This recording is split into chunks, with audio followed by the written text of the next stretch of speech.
The dust has settled, and commentators generally agree that 2012's first US presidential debate was all Mitt Romney's.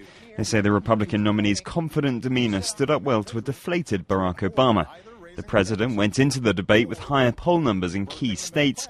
How much will that change as a result of Romney's strong performance? Some experts say the effect on opinion polls by the debate can be easily overstated. History tells us that very rarely do debates make a significant difference.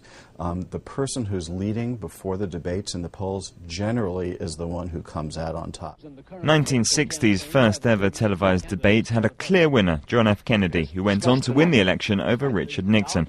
Nixon made a terrible impression. His stubbly face was seen sweating under the lights, and his grey suit melted into the background.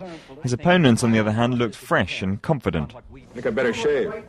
Did it swing the election for Kennedy? Nobody can be sure, but Nixon refused to participate in further debates, and the practice was put on hold for 16 years.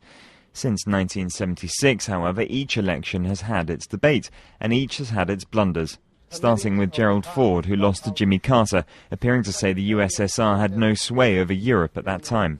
There is no Soviet domination of Eastern Europe, and there never will be under a Ford administration. Debates have also been a chance for candidates to belittle their opponent, a trick mastered by Ronald Reagan, who stayed in power for 2 terms. I am not going to exploit, for political purposes, my opponent's youth and inexperience. By contrast, Al Gore's attempts to dominate George Bush backfired in 2000. The Democrat nominee came across as arrogant and impatient, and Bush easily deflected all his attempts to intimidate him. Ultimately, it may have cost Gore the election.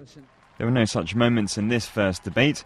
Romney may have won, but he'll need to pull off a comprehensive victory over Obama in the coming face-offs to draw level with the Democrat incumbent.